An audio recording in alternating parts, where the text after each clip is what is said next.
À distance de marche de l'endroit où vous êtes assis, là, maintenant, un arbre produit un liquide que les artisans nordiques de Hedeby prélevaient chaque printemps pour l'énergie, le foie et l'immunité. Et ça ne coûte rien à récolter depuis 10 000 ans. Ce savoir a disparu des usages occidentaux presque au moment précis où l'industrie du complément en bouteille a pris une ampleur mondiale, au milieu du XXe siècle. Pas parce que ça ne marchait pas, parce que c'était trop efficace pour se vendre.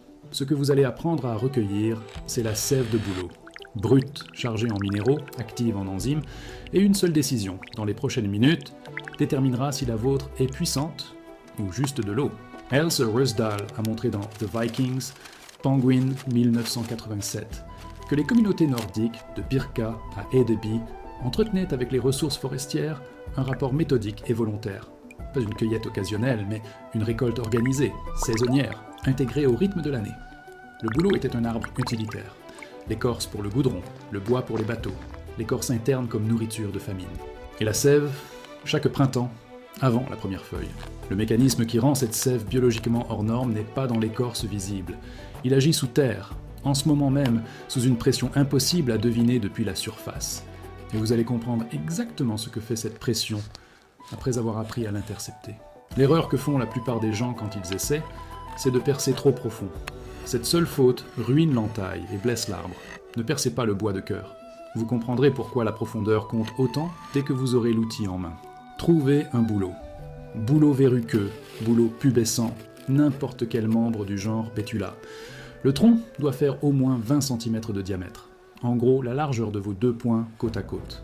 Faites le tour. Choisissez une zone d'écorce orientée sud ou sud-ouest, là où le soleil du matin arrive directement. Cette orientation n'a rien d'esthétique. C'est elle qui fixe la pression.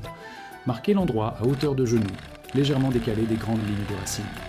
Prenez un forêt de 8 mm maximum, ou un couteau bien affûté si c'est ce que vous avez.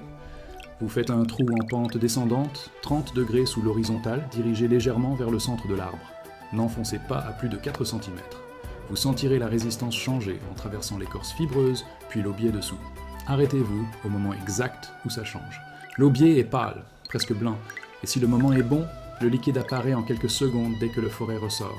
Limpide, légèrement sucré, avec l'odeur de l'eau froide et de quelque chose de plus ancien que l'eau froide. Enfoncez un petit tube dans le trou. Une brochette de bambou évidée de sa moelle fait l'affaire. Un morceau de tube plastique alimentaire aussi. Une tige de sureau taillée, scellée aux deux bouts, sauf le canal, c'est ce que les artisans de Hedeby auraient reconnu.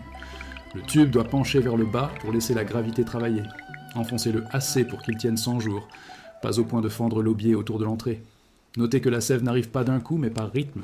Une goutte, pause, une autre. 1 à 2 gouttes par seconde, c'est la bonne pression. Ce n'est pas un échec. C'est l'arbre qui fonctionne exactement comme il doit. Suspendez ou posez un récipient propre au bout du tube.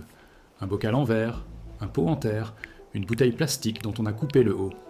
Les fouilles archéologiques des couches d'atelier de Hedeby ont mis au jour des récipients en écorce de bouleau, scellés à la résine de pin, utilisés exactement pour ça, relevés dans les enquêtes de terrain de Røsdal sur le site. Le vôtre peut être plus simple. Couvrez l'ouverture d'un tissu propre, sans serrer, pour écarter débris et insectes, mais ne fermez pas hermétiquement. La sève est active sur le plan enzymatique. Elle respire. Revenez 4 à 6 heures plus tard. Dans des conditions idéales, des nuits qui descendent encore sous zéro, des journées ensoleillées qui passent au-dessus de 5 degrés Celsius, une seule entaille sur un bouleau adulte donne 1 à 3 litres en une session. Si vous revenez et trouvez moins qu'une tasse, la saison est définie. Le moteur, c'est l'alternance gel-dégel. Pas de gel nocturne, pas de pression racinaire, donc pas de sève digne d'être bue. Revenez plus tôt au printemps prochain.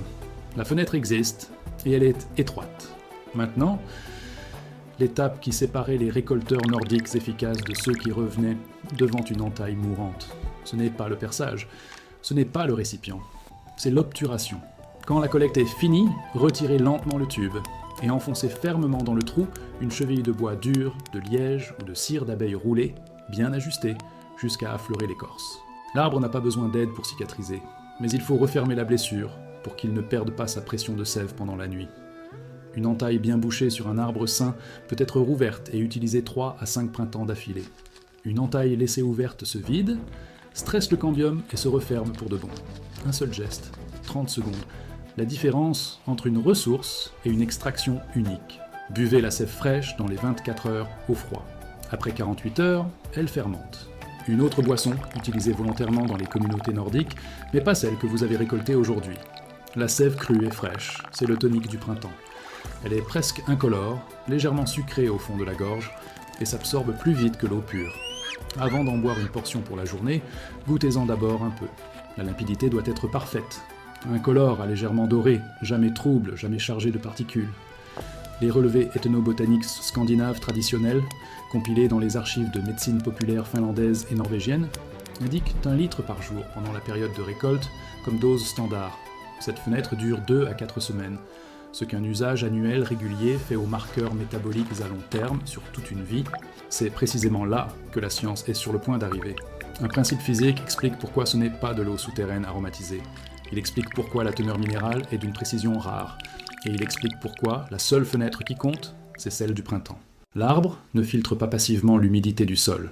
La pression racinaire, la force hydraulique créée quand le sol se réchauffe et que des gradients osmotiques se forment entre les cellules des racines et la terre autour, pousse activement les minéraux dissous vers le haut dans le xylème, à des pressions qui peuvent dépasser 3 atmosphères. Imaginez une machine à expresso qui force l'eau chaude à travers un café tassé sous pression et en tire des composés qu'un simple trempage n'extrairait jamais. Voilà la version cuisine. Le terme technique, c'est la pression positive du xylème, un phénomène propre aux arbres à feuilles caduques, qui n'existe qu'au début du printemps, avant l'ouverture du couvert foliaire et la reprise de la transpiration qui attire la sève. Dès que les feuilles sortent, la pression racinaire s'effondre. La pression accumulée tout l'hiver, chargée de tout ce que les racines ont absorbé, se libère par l'entaille que vous venez de faire. Puis c'est fini jusqu'à l'an prochain. Ce que cette pression fait monter n'a rien d'aléatoire.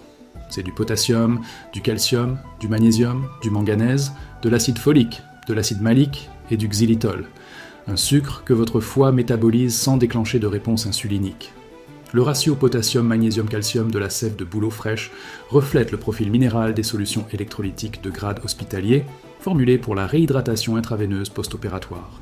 L'Institut finlandais des ressources naturelles a publié en 2018 des résultats, confirmant une teneur mesurable en acide bétulinique dans la sève fraîche, avec des effets antioxydants et hépatoprotecteurs documentés en conditions contrôlées.